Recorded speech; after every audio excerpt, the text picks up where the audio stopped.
Uffici di Escotrade, sede di Treviso, ore 7:30, caffè, brioche e imprenditori che si confrontano. L'iniziativa lanciata con successo dall'azienda di distribuzione di gas ed energia elettrica per creare nuovi rapporti e possibilità. Un'idea che nasce nel 2018 con l'azione con Escotrade, un modo alternativo, innovativo di incontrarci tra imprenditori. Siamo contenti di dare loro l'opportunità da una parte di conoscersi, di fare business, di creare nuove opportunità di impresa alle 7:30 del mattino, l'unico spazio dove gli imprenditori possono, come dire, lavorare, pianificare, perché poi alle 8:30 si va tutti in ufficio.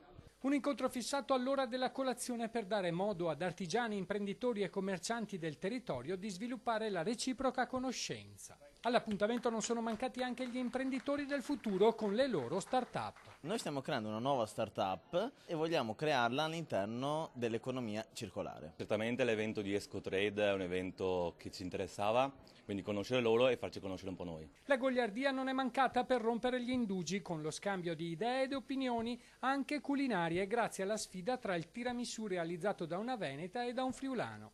Gli ospiti intervenuti sono stati infatti chiamati poi ad essere i giudici nella sfida del tiramisù, ricetta friulana contro ricetta trevigiana. Potremmo ridefinirla la nuova colazione da Tiffany, nel senso che crea quel misto di glamour, quel misto di sex appeal che ci porta a incontrare persone nuove dentro a un viatico eccezionale che è quello dell'assaggiare la prelibatezza per antonomasia del nostro dessert trevigiano, il tiramisù, e quindi ci fa stare insieme e aprirci subito di buon mattino a nuovi incontri e a nuove contaminazioni. L'incontro durato circa un'ora ha raccolto il consenso ed il plauso degli imprenditori presenti che si sono già detti disponibili ed interessati a partecipare alla prossima colazione a Conegliano.